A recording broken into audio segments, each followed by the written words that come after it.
How does mine sound? Is it too hot? I think it sounds good. You think it's too hot? It doesn't have to be. No, it's probably just my headphones. Oh, yeah, turn your headphones Just down. slightly. Yeah. Okay, that's good. Better. Ayahuasca. Oh, you know what's fun? That's what my main You thought. couldn't pay me to do that, by the way. As a millennial, I would never, ever want Do you to think do Tom that. would? No, because I don't believe in the whole thing. The fact that Well, they're wait a minute. Are we rolling? Yeah. No, maybe. Is your mic on, Chris? Oh, Is my mic on? There we go. Now it's sorry on. about that. Rolling. So, you have a friend doing ayahuasca. Now, so Dex, is it ayahuasca or akakuka?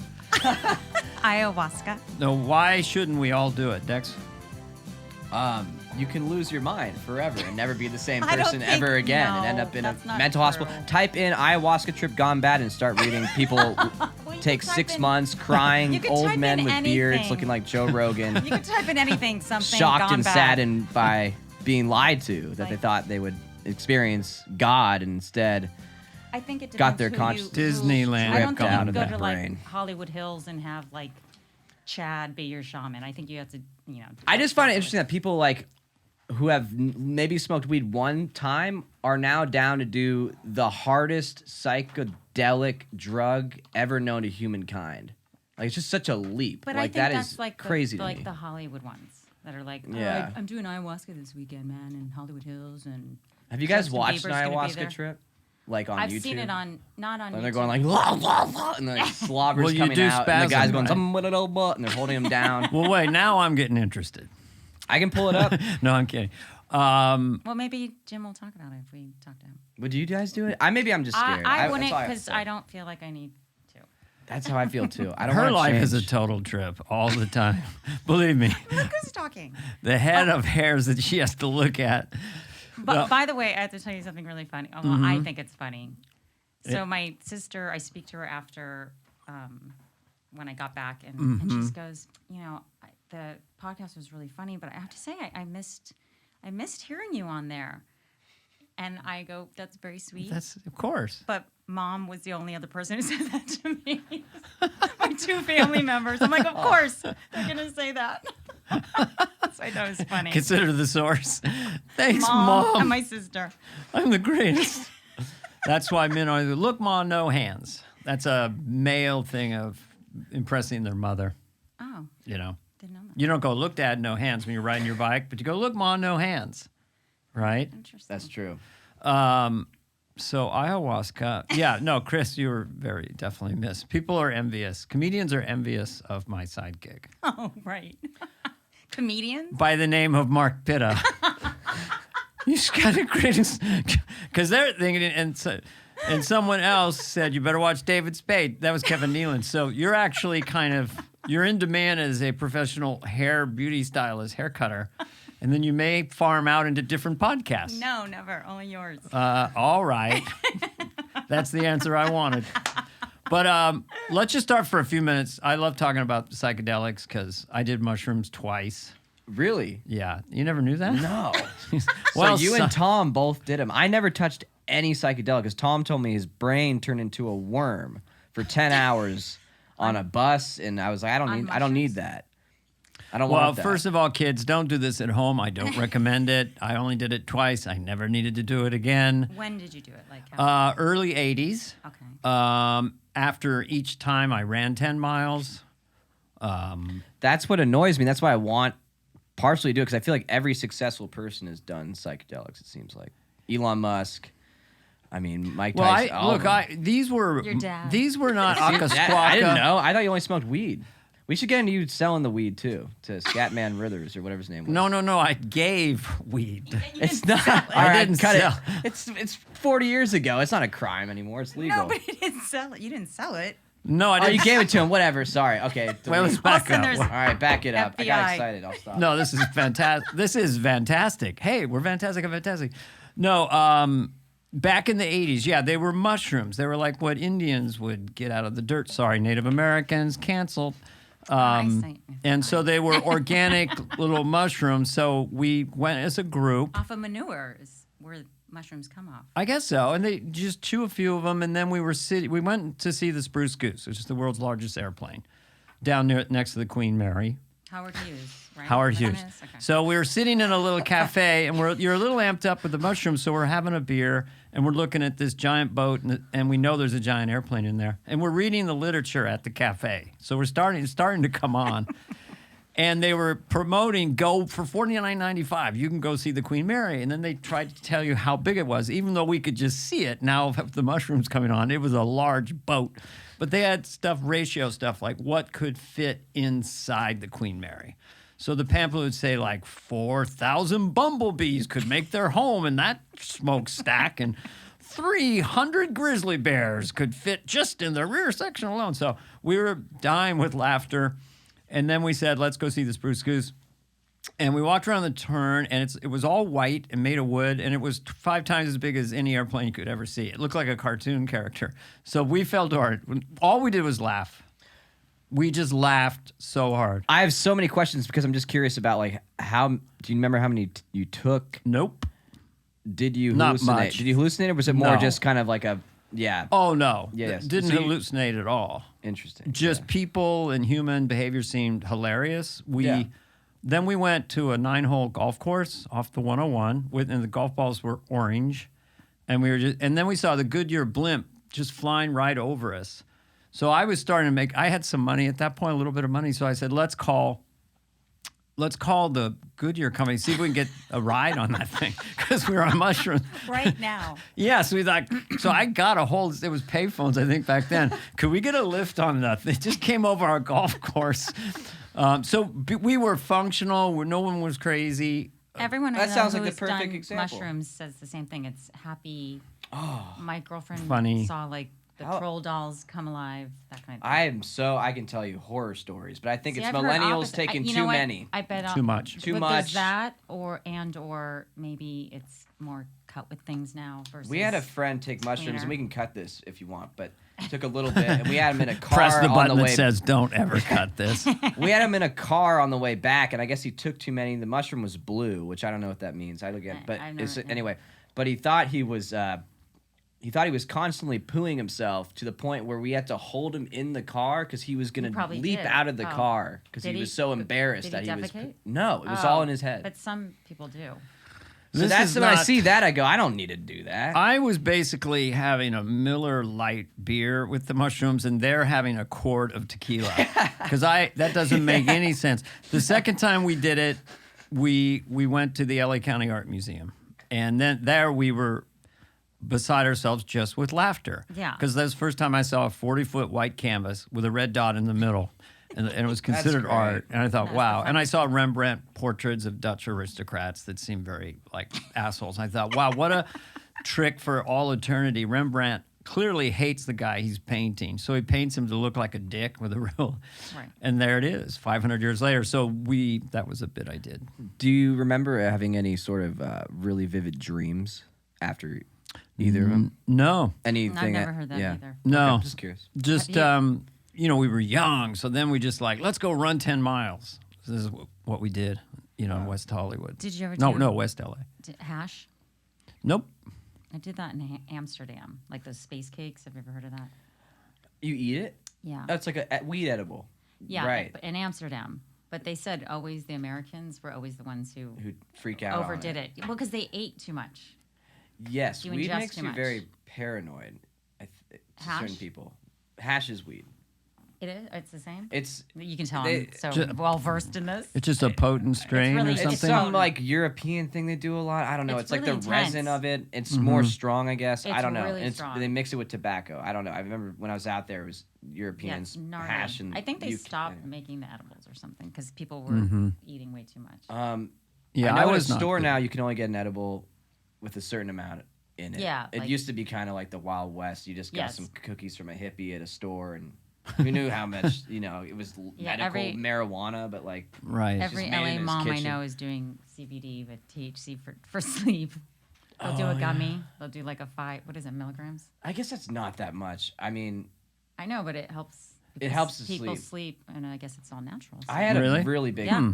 I'll try it. edible tolerance for a while that I don't know. I wouldn't take them Actually, again. speaking of weed and Jim Belushi, I told you his strain, the marriage counselor, is Yeah. really nice.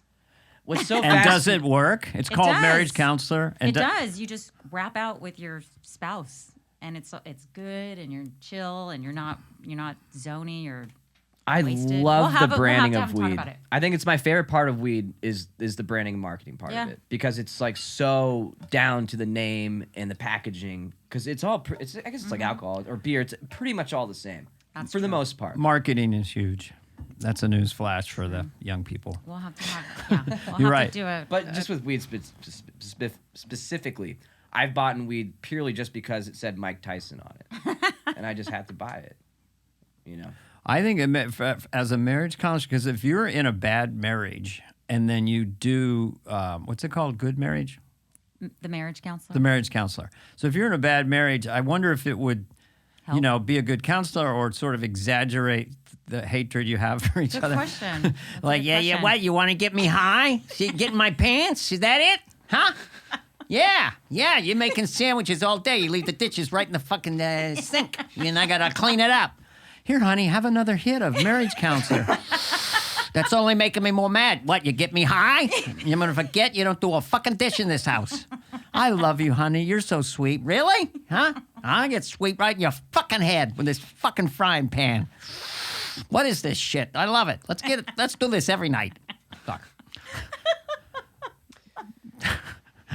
I don't know where that came from, but I'm sure it's great. We'll talk to him about it. Maybe he can. I'd shed have some one light on called, I'd make one Well, called I know Sex on the Beach. Sex on the Beach, and only for people in their 80s. Make it age grope. Jeez. Ugh. We're supposed to interview Chris. We only have 30 minutes left. But anyway, I just want to sum up. Mushrooms twice. That was plenty. Yes. I feel like I got my whatever I was ever going to get out of that. Yes. Do we want to do the weed thing just because I brought it up with Scatman? Or do we Sure. want to, just so as we can clarify At that? some point, I want to walk you, audience, through, because I know hopefully you have a bigger life than me, but still, you're out there doing stuff, and we're all in your ear, and no one knows. But I did befriend Scatman Crothers. So he was a blues player, rhythm and blues player from the 1930s, famous scat singer, Scatman. Nicest guy I ever met, and he just smoked pot all day long. We're doing the Mickey Rooney show in New York with Nathan Lane. And was this before or after he did The Shining? this is right after The Shining. And he said to me, because he was so into pot, he goes, Jack brought in all his pot to London, and they found it. And Jack said, don't worry, it's just for my personal use. And they let him in. So he was stoned the entire time, did? apparently. Yeah, they let him in. Wow. They let him in. He said that Jack Nicholson is such a sports fanatic, like a fanatic, but he's in London for 6 months shooting The Shining. He's a big Lakers fan. Oh, yeah, and Huge. just sports. Yeah. And he would come in and say, hell of a cricket game on last night. So even in England where they play cricket, which is little Yes. little bats and little shorts. But Scatman was such a nice guy that I brought him some pot. I was not a drug dealer. I wasn't smoking marijuana at that point. But I guess I flew back to San Francisco during a break in the filming, and this stupid sitcom is insanely bad, but Nathan Lane was in it, who's a genius. Hi, Nathan. Subscribe. Let's call him right now. So I brought him back what they call a lid of pot from Santa Cruz. But the reasoning behind it, remember he called it the music, and it was terrible. Well, that was this is the first time I brought him some. sorry. Yeah. So I brought him this one part, and then the next day in the elevator, he's sort of paranoid 'cause from the 1930s. He said, the music was good, referring to the pot. Yes. Might I get a pound? That was a quote. So for you people, that's a lot of pot. A pound Did you of know pot. what he was talking about when he said the music was good? Yeah, I discerned it. I thought it was pretty hip. I said, really? Well, what kind of melody were you playing? Oh, it was fast. Then it was slow. Then it was very fast. But he had an unmarked bottle with vitamins in it. It was just a pure glass bottle. And he would pace it back and forth in the studio and just chug vitamins and look at me. He goes, I'm going to 100. So after the show gets canceled and Nathan Lane and I promote it in Whitefish, Montana in the middle of winter, and that's our only promotion we did. I will tell this whole story at some point. But basically, we decided to Scatman lived in Van Nuys, so my brother Scott and I got a lot of pot, like in a big grocery bag. It was cheap then, I don't know. And we drove down there and we met Scat, and he was singing and playing, and we gave him just this gigantic, not quite a pound. Let me measure it. Oh, short of a pound. I still like you guys. Anyway, nicest guy ever, and brilliant, and singing and scatting. But just to sum it up, I did mushroom twice. Don't need to do it again. For people like, what? He's wild. I did cocaine twice. The first time I just burst into tears. And then the second time I said, I'm going to go to the comedy club, the Holy City Zoo. And I drove by it and I looked at the comedians out on the sidewalk and I go, God, they all hate me. So then I just went back home. Paranoid much? They loved me. So that was the end of that. Rapid heart rate, paranoia, gritting teeth. Count me out. It was the 80s, though. It seemed like everyone had to do it once. At least that's how I see it as a millennial. Right. It was like weed of the 80s or something. It was everywhere. So that was that. And then eventually with pot, I just got anxious, put that away. So I just am into lager, lighter beers. That's my little companion in life. Maybe a glass of wine. No. No, not even that. Too much alcohol. I don't get. What about Paula? Does she likes wine? Oh, I'm kidding. Oh, no. No, because I know she loves good food. Paula likes I know good she's not wine. a lush with wine. I bet she likes the flavor and No, she does. She's very discerning. pairing and all that. Very discerning. And if you go, this is like privileged first world stuff, but there are places you can go in the world. They're so elite that a glass of wine is $40. And it tastes much better because it's a $40 glass of wine. It's like a painting. That's $1 million painting. Wow. No, actually, it's a dollar painting. Boy, I thought it was great until I heard the price. Same for prostitutes, male or female. Sorry. Oh wait, Dana, I wasn't here last week. I should plan. What? I wasn't here last week to comment on how everybody just thought you were like the hottest man alive with the hair and the aviator glasses. Oh, my Jeff Bridges look. God bless him. Jeff Bridges when he was young. Well, that was your hair. They cut the sideburns for the Wayne's World commercial. It was just flowing back, a little bit of snow showing through. I'm not ready to go full gray, folks. The goatee. It's all going to get pushed back. I'm not ready. Bowie, Jagger.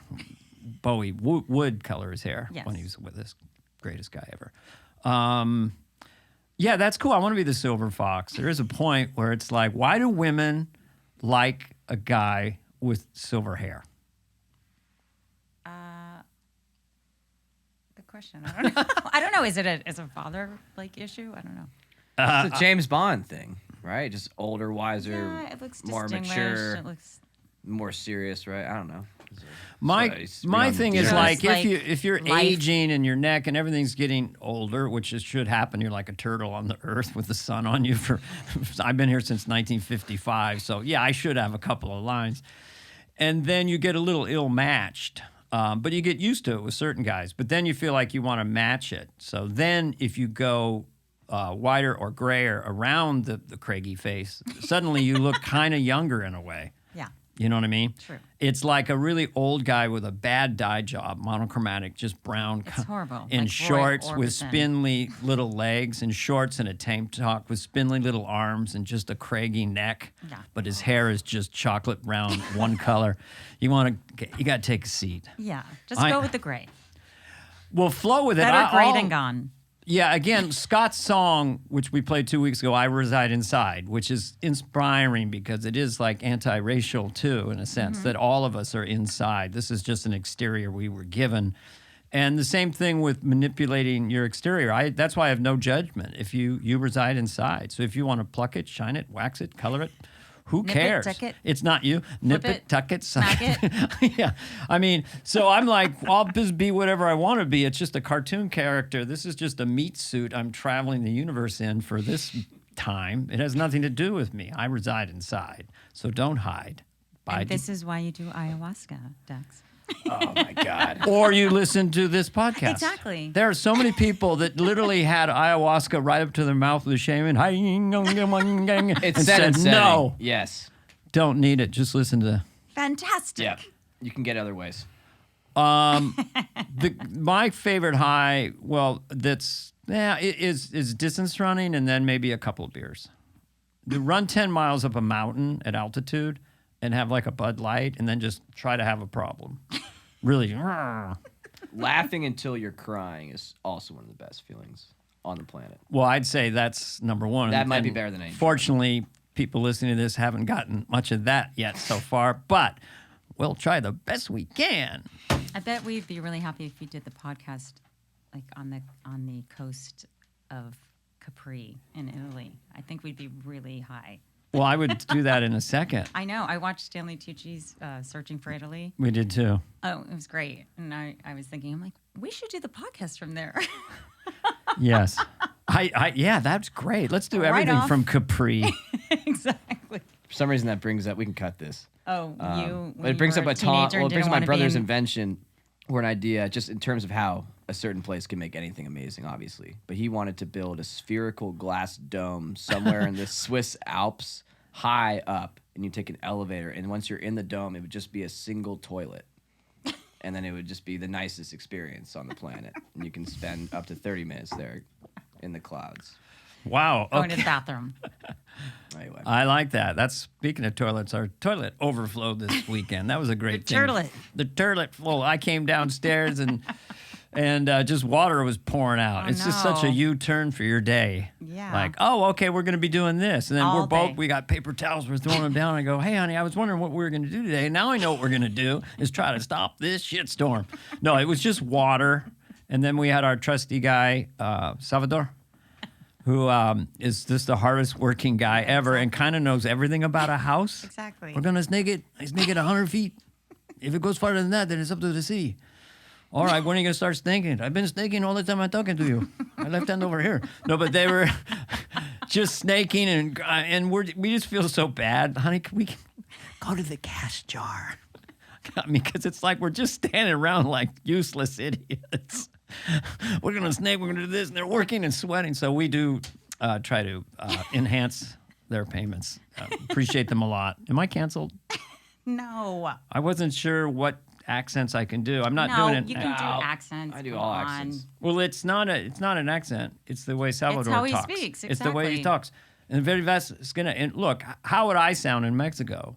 Yeah, exactly. Donde está la biblioteca? Oh, why you talk like that? I love accents. Best. Hi, viewers. Well, Chris, we wanted to give a background to you. You're avoiding. My background, Where did you grow up? What you doing, Dana Carvey? Okay. I was born in Manhattan, New No, York. really, where you were born. I was born in Oh, Manhattan. okay. Just kidding. Oh, you're a New Yorker. I was born in New Hey, York. what are you doing over here? All right. What happened? How many kids? Well, my parents, when they were married, it was my sister, Stacy, and I.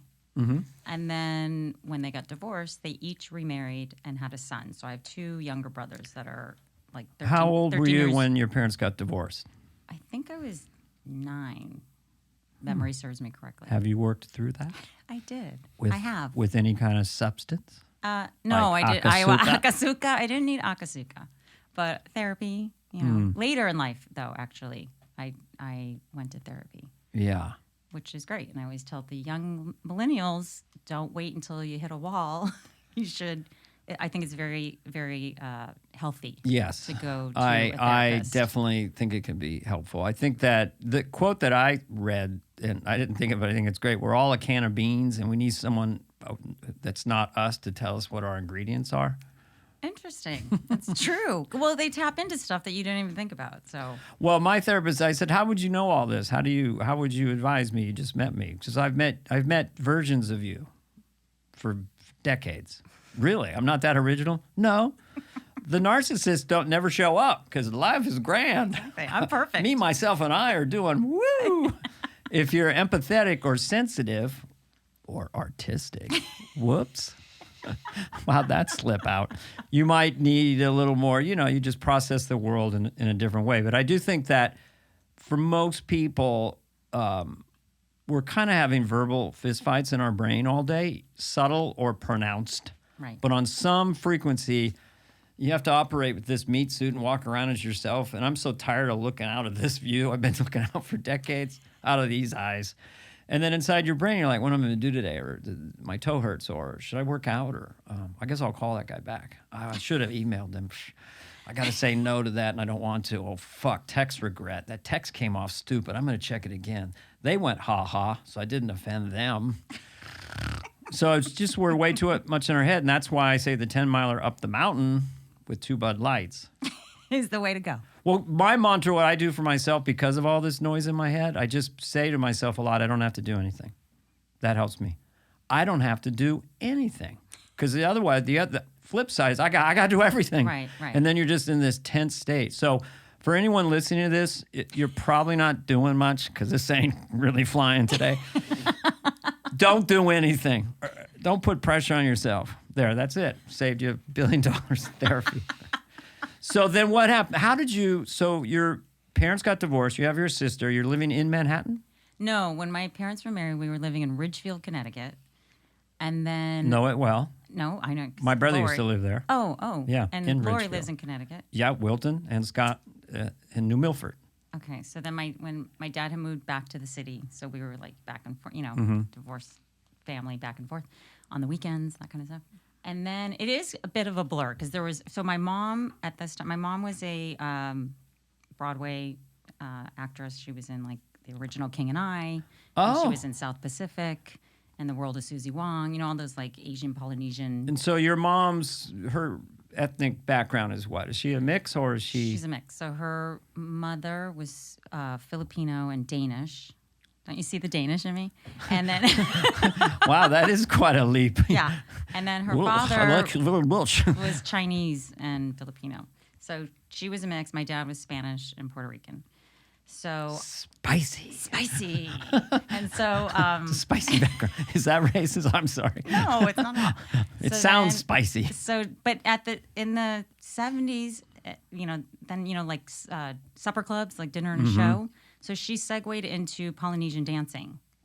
And she had met my stepfather. Actually, when she was married to my dad, they had met, but because he was like a Don Ho, my stepfather. He had a show, a Polynesian show. I hula danced in it. It was... Oh, fun. It's so bizarre. Anyway. Tiny bubbles. Exactly. Yeah. He used to sing that. Don Ho is a famous Hawaiian singer. So my mom and my stepdad, there was a supper club, a Hawaiian show and supper club called the Hooky Lau, and they had a show there. It was called the Hooky Lau. So there was one in Massachusetts, in Chicopee, Massachusetts. There was one in, I think, New Hampshire. And then we moved to Ohio because there was one they were opening in Ohio. So we lived in Ohio. I couldn't tell you how long I was there because everything is like a blur as far as like timing. Like, was I there a year? I think I was there a year. My little brother was born there, and then we made our way to California because my stepfather's brother lived here. So your primary residences were Manhattan, Ridgefield, Connecticut. Mainly Connecticut. Yeah, I was born in Manhattan and back and forth to New York, but and then Ohio to do a Polynesian dance thing in the middle of America. Ohio, and then before here, Minnesota. They opened a Hooky Lau there. A Hooky Lau. And it was very short. Like I said, if memory serves me correctly. Like I have to ask my mom because it really is. I remember there's snapshot stuff and moments. I think it was like a year in Ohio or maybe 2. Well, when you're like in that age group, it's it's a little blurry. Was I 11, 4? 12, was I 13. 18? Yeah. Yeah, because we got here when I was 13. I remember it was 1980. I saw my first punk rocker on the street. I was like, oh my God, what's that? And like someone who was dressed. And then we lived in the valley. And the Hooky Lounge, is that kind of from the song? A hookah, yes. Hookah? So Exactly. it's like Elvis Blue Hawaii. We're going to the Hooky Lau. Exactly. Did they franchise? Were there a lot of them? I mean, are they still around in America? I think there's still one in Chicopee, Massachusetts. Oh, I think there's still the Hooky one. Lau. I'd want to go to one because it's like going to Hawaii, even if you're in Cleveland. Well, exactly. That was the whole thing. My stepdad, his show was called Lonnie Moy. That was his name. Lonnie Moy and the Lure of the Pacific. The Lure. Wow. And then they'd blow into the conch, the whole thing. Horn. Exactly. And we'd come out and do this whole opening, and then you would do it was dances from all over the Polynesia. We're going to Samoa now. Now we're in Tonga. Now we're in New Zealand. And you were in the show a lot? I was in the show. I was in the Sunday show, the family show. And did you have like a grass skirt on or a costume? You did? I'll find pictures for you. Yes. Oh, here's. Who's that? Oh. Is he calling you? Oh. John. Dana, you're on my John. podcast. How are you? John. Yes. John Lovitz Can you hear just me? called. Yes, we Just, can. cut into our show. Oh, jeez. Hold that thought. John, Dana, you're on my podcast. How are you? I'm so glad to be on the John Lovitz podcast. John, we're not Does he have recording this. We're not recording this. We're just hanging out. Oh, good. Dana Carvey likes it in the butt. I can't believe you said that. I'm just outraged. You're I doing know. Well, you said you weren't recording, so I thought you'd like that song. Yes, you do.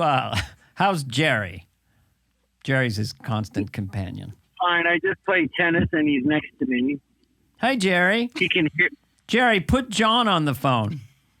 Jerry, put John on the phone. Motherfucker. Hold on, motherfucker. I get him. Jerry, language. Hello. Jeez Louise. Okay. All right. Well, how are you, Jerry? I'm good, bitch. You sound like Rochester from the Jack Benny Show in 1952. Hell yeah. John Lovitz driving me all around town now. We're going to get sushi. He's still fat. I don't care what he eats. Will you, Jerry, can you stop? What up, Peter? Welcome to Church the... lady's way better than the lie, I can tell you that. Lie never made me laugh. Church lady's funny. Jerry, can you stop? Jerry, thank you, but the liar was much funnier than the church lady. I know. I just want to hear you say it. Jerry, you have an interesting speaking voice for a small Pekingese, or what kind of style dog are you? Some Chihuahua, Mexican and Chinese, bitch. Why do you have to say bitch at the end of every sentence? Hell if I know. Bitch. So, John... What up? Hey, Dana. Jerry, are you done? God, such a mic hog. Jerry was off the charts today. I know. He's in a good mood. So, John Lovitz, where are you going? In-N-Out Burger? No, I told you I'm getting sushi. Oh, sushi. Okay. I play tennis, and I'm going to get sushi. It's called being healthy. Ever hear of it? That's my impression of you doing an impression of me. Called being healthy. Ever hear of it? Fine. John Lovitz in first grade. Fine. Why do we have to use the number 2 pencil? Fine. No, you know what I did? I was in third grade. We had a teacher, Mrs. Morton, and there was a commercial for Morton Salt. So we're doing math, and she goes, yes, Johnny. And I don't know what she asked about math. I raised my hand. She goes, yes, Johnny. And I go, Mrs. Morton, yes, Johnny. When it rains, it pours. Morton Salt. And that was its commercial? And he got suspended. Yeah, that was the slogan, the song from the commercial. Her name was Mrs. Morton. And she goes, very good. That's right. She get mad. Yeah. So, John, what are you Good. driving right now? What kind of car? A Range Rover SVR. Is it new? John gets a lot of cars. No, but it's nice. Really? Drives like. Who told me to get a Volvo and then it exploded? Now, you said you wanted a car that reminded you of a woman, and I said, well, why don't you just get a Volvo? And then you gotta got hit a that. Volvo. Oh my God, we're in like Well, the Volvo 1952. has an amazing stereo system, Oh, it does. and your car exploded, but they replaced it, didn't they? So why are you complaining? Well, I'm not. It's just when flames come out of your engine when your car's parked, it's not the best time of your day. I don't like I would- fire and gas-powered engines. Those two words don't go together. I would think not. And then you got a bigger model. Did you have to pay for the bigger model? I don't No. pay for anything, John.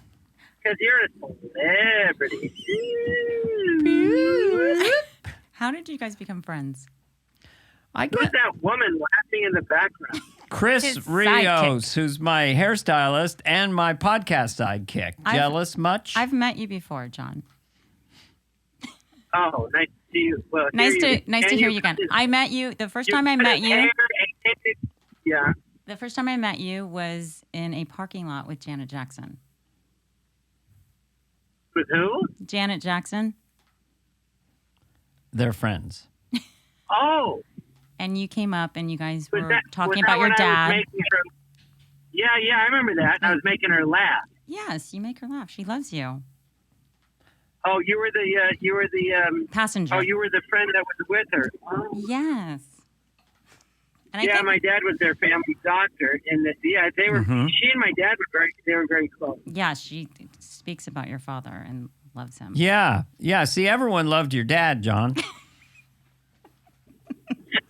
But he was nice to them. John and I met But on he- Saturday Night Live in 1980. Blah, blah, blah. I think he treated her like a daughter. You know. Yeah, your dad He was was very thoughtful. very, very nice. He was just a little more different with you than he would be with other people. Well, I don't get into that, do I? Well, we just did an hour on it. Well, why don't we do an hour on your attitude? I think that'd be a great idea. That's a great How idea. did you go like, hey, you cut my hair so good, you'd be great on radio? How do those two thoughts go together? Nothing, not. I know how, because she laughs at everything you do. You're like, why don't you just come on and laugh? She's laughing at everything you're saying, too, though. She's an equal opportunity laugher.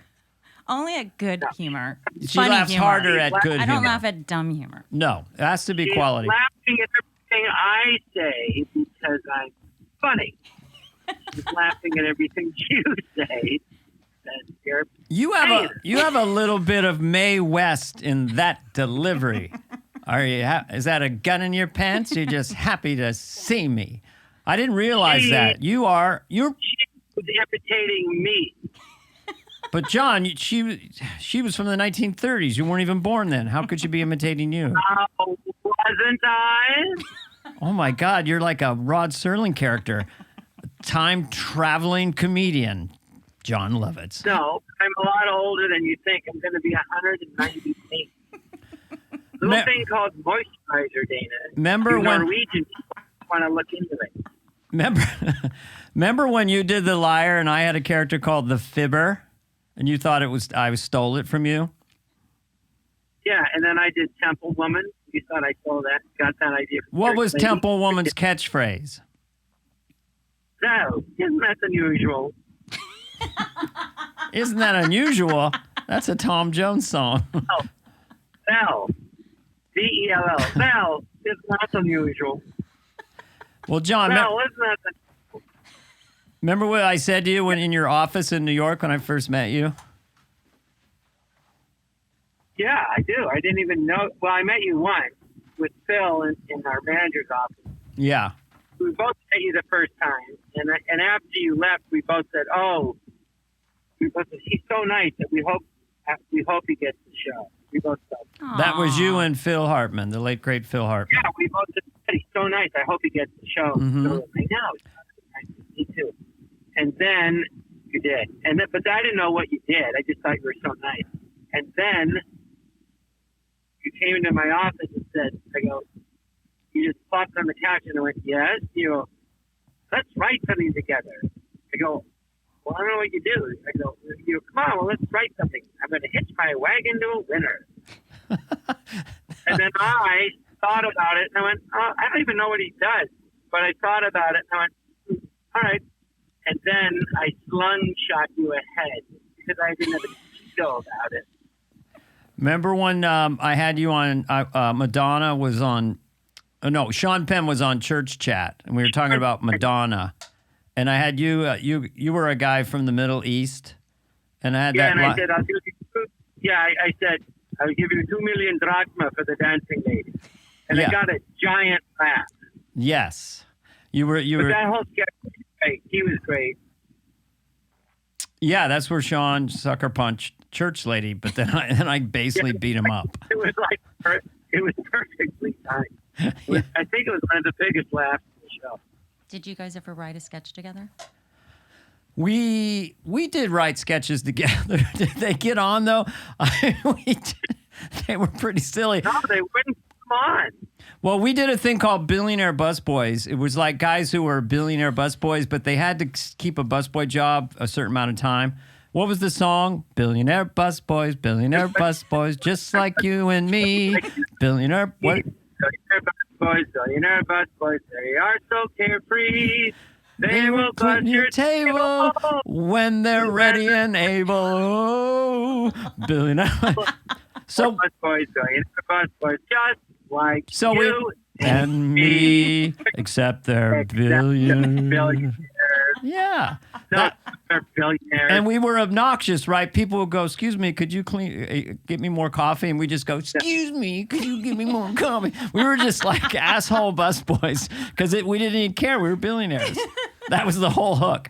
Billionaire busboy. Had a good song, just like you and me. Yeah.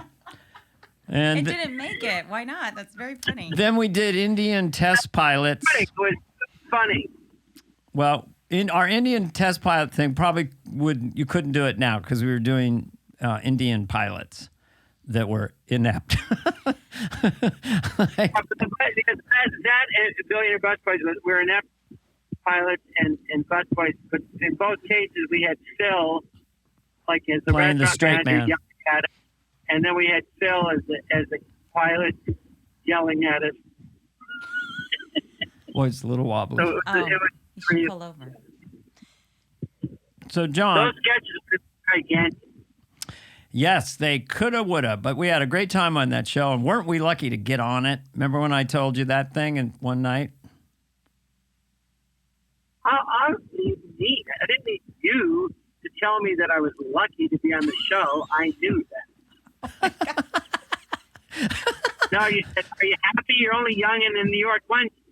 Well, John, we were in a limousine in New York. The show was kicking, and we were on our way to a party where probably Mick Jagger was going to be there. And you were frustrated because they cut your sketch. I said, "John, you're a millionaire. You're in New York. You're in a limo on a way to a..." Excuse me, I'm talking. Not what happened. What happened then? We were just walking along the street. You said, "John, you should enjoy yourself. For you're only young in New York, rich and in New York once." I said, "Yeah, you're right." And then I said, "If you can't be happy now, when you can be happy?" And then you and I have had this catchphrase for 30 years. Happy now. Happy now. Happy now. Got everything you wanted. Happy now. Happy And now. I said it to you. And then you started laughing. You thought it was fun. And then you repeated it. What does he call you? Doesn't he? I have a made it up nickname? first. He not calls you. me I the made it little. up. He calls me the little pixie, I believe, predominantly, right? Pixie money bag. And- Pixie Moneybags? Yes, because I invested well. John gave me advice to invest, and I took his advice. And I didn't. Like an idiot. Well, you give advice. You never said you were going to do what you told me to do. No, John. Another sketch you couldn't get on was I did it ironically. Mr. Canby, the richest man in the world, he was an idiot, but he was a billionaire. And he would leave his office and he would say, "Goodbye, everybody, goodbye." He would do it.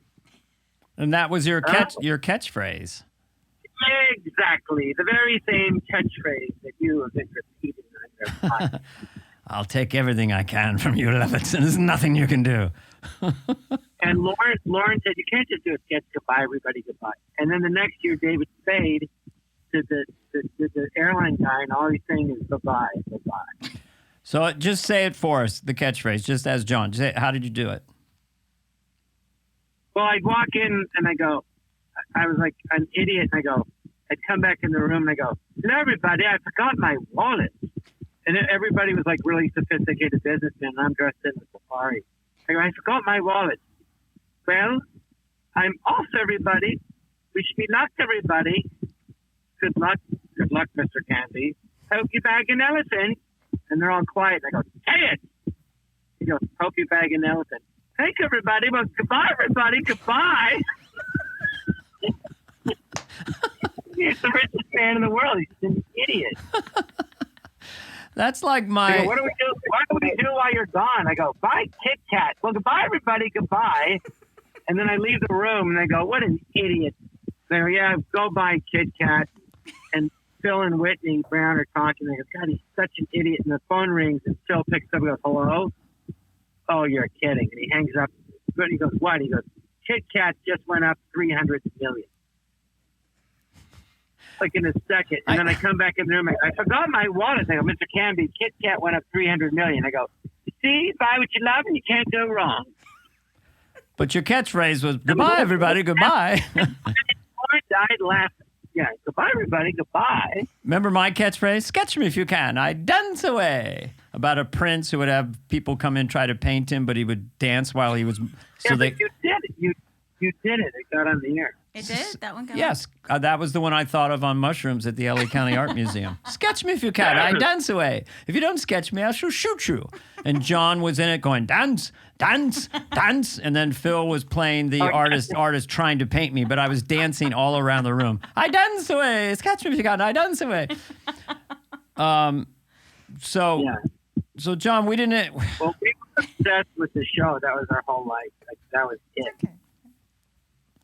In fact, it was the show, wasn't it? No, it was the show.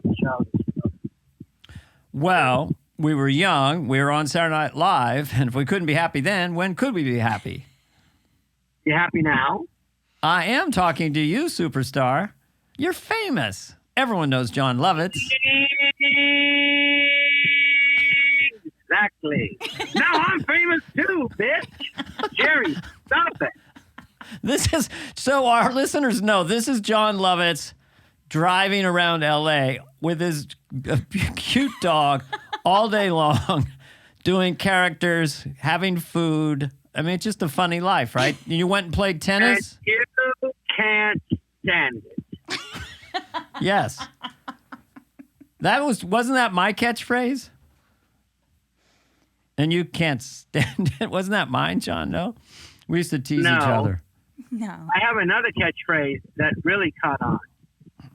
Like when this is like, I think my biggest one, when you call somebody up and they answer the phone and they go, hello. That was mine. I know. And you also said, goodbye, everybody, goodbye. So you've got two. And then another big catchphrase, if you're talking to somebody and you don't understand what they say, you go, what? What? That was mine. That's probably my biggest. Hello and what? And you franchised it. Oh yeah, I've made literally true. Well, should we try to call Larry Bubbles Brown? Hello, what? That I'm working on. Yeah. So come.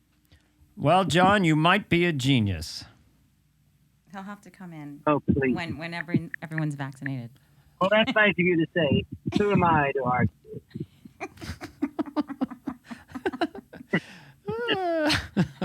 No, people go, people say to me, you're a comedic genius. And I go, I'm funny. Albert Einstein's a genius. If I had $1 for every time I have that conversation, no, Einstein's a genius. I'm just exceptionally talented. I'm funny.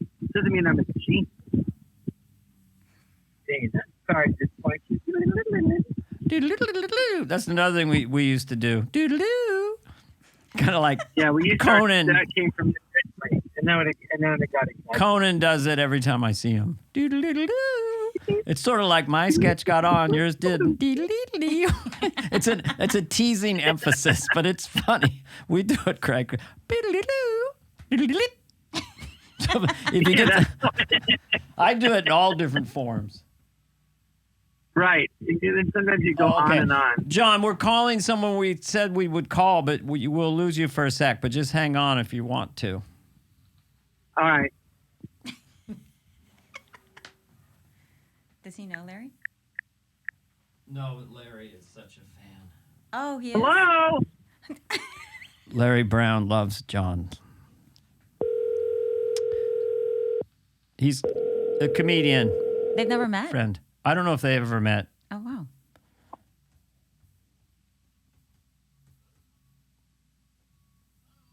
Oh, Hello. Hey, Hey. can you hear me? Yes. is John there? John, are you still there? Yeah, is that Larry Bubbles Brown? This is Larry Bubbles Brown. John Lovitz. John Lovitz, Larry Bubbles Brown. Two of the funniest John people I Lovitz. know.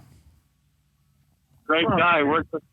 I worked with John 3 years ago at the Cobb. He was fantastic. Wow. Fantastic. Nice to talk to you again. Well, Dana, they said they wanted to do it, and I said, Dana, do you know this guy? And Dana goes, yeah, he's very funny. You'll like it. I said, okay. Oh, I put you two together. Okay. Did sometimes Larry kill so hard that you made you nervous to follow him? No, but I don't. I want him to be funny. You never tried to cut the mic? No, I'm kidding. But you guys played a... No. I don't want the guy to be bad. It's a lot harder. Plus, I enjoy it when they're funny. I want them to be funny. Mm-hmm. Yeah, you got to come back here, man. If we open up, I want to see you again. Oh, there's a little thing called the coronavirus. Hello. A little thing called death. Hello. Real men laugh at the coronavirus. John Wayne wouldn't be afraid of the coronavirus. I'll take the spikes. Well, come on, Peppy.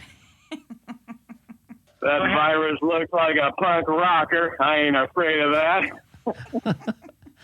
It's Go ahead and laugh from your hospital bed. Let me know when you're going to laugh at that. Hey, I got a COVID shot, bitch. If you add Yes, that word. I know you did. I would like to sing a song and which explains the reason why you got the shot before me. Old Man River, that old man. Who's going to get older?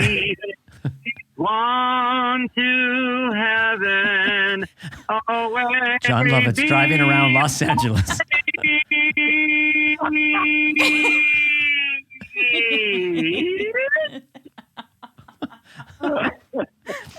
You're going to have to wait a long time, Johnny. You're too young. What's your Rios? What is your name? Chris Rios. Chris. Oh, before I forget, please tell Janet I said hello. I will. Do you still Oh. cut her I'll hair? send your love. No, she's living in the UK right now. Nice. Where? In England. Oh, Oh. Well, welcome to Grinding Halt Theater, starring John Lovitz. No one puts a podcast into a pit like Johnny Lovitz. you know what? You can have pauses. It doesn't have to be constant yap, yap, yap. I was kidding.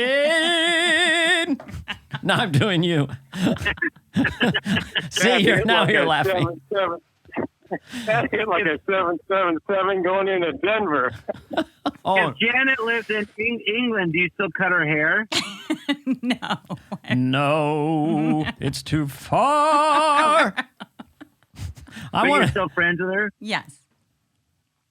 Well, I remember she was there with a friend. And I remember I was really making her laugh, which made me want to make her laugh more. Aw. Aw. She's a very good audience. She's very nice. She very. Mm-hmm. I met her when she was 10 at the Holiday Inn, That's another story. bringing Did room you? service to the Jackson family for a week as a room service busboy. Tito, Marlon, the entire gang.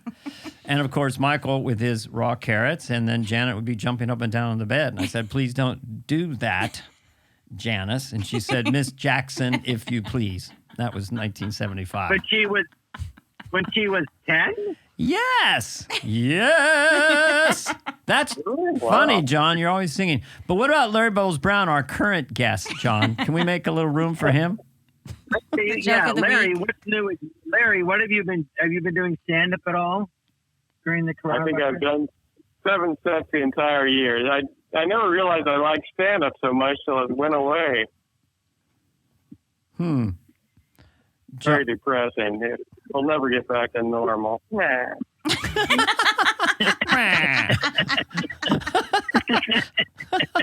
But Larry, don't you have the joke of the week for us? Do you want to give it to us and see how John thinks of it? Larry writes one joke each week for the podcast, John. So here it is. No pressure.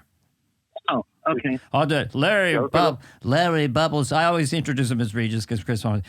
Anyway, this is Regis Philbin. Johnny Carson and I just had a Tangerine Martini, and I just want to introduce a terrific comedian from San Francisco, California. Please welcome, he's got $1 million. I'm the one and only Larry Bubbles Brown. Well, thank you, Regis. As you know, bad luck and misfortune run in our family. I had some musically talented relatives. They got kicked out of the bands just before the bands became huge. My uncle was a great drummer. He got kicked out of Earth, Wind, Fire, and Dave.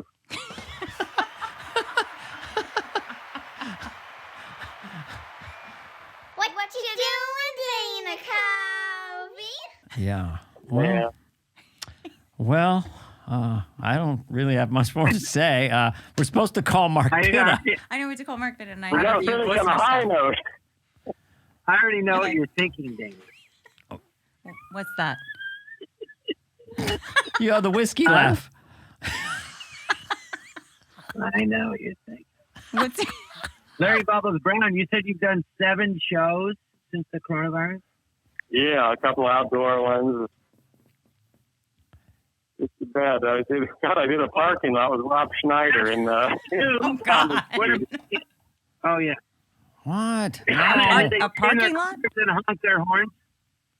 Yeah, it was a parking lot of the club, so we couldn't go indoors, so they had a big outdoor. That was actually a good show. I was outside. They had about 400 people. Were they in their cars or in the chairs?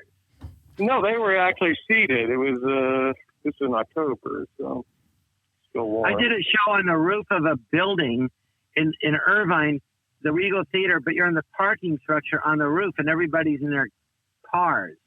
And then they projected your image on a giant screen. They call it drive-in comedy. Yeah, that's kind of hard to get the timing down because you can't hear and laugh. I did a gig in a closet. It was called COVIDies.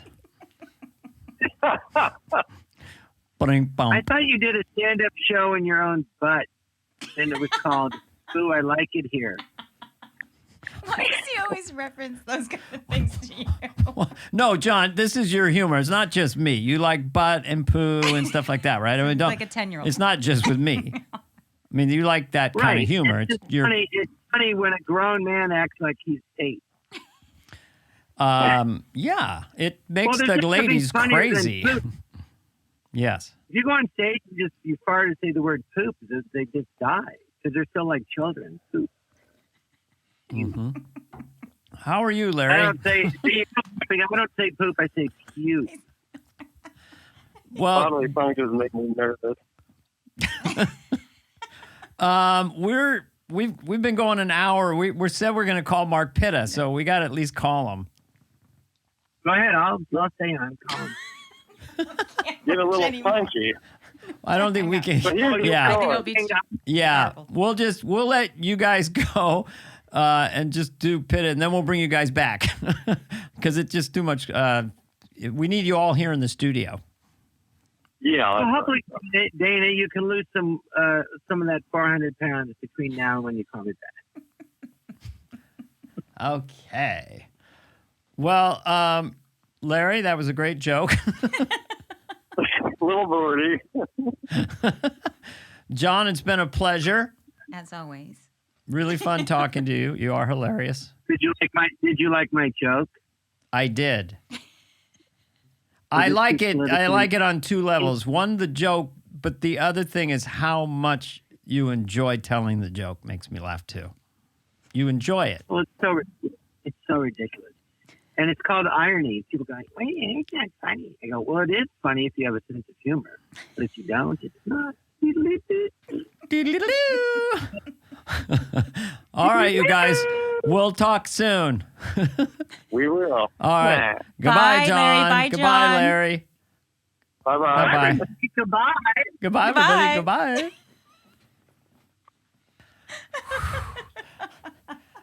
Goodbye. That was interesting.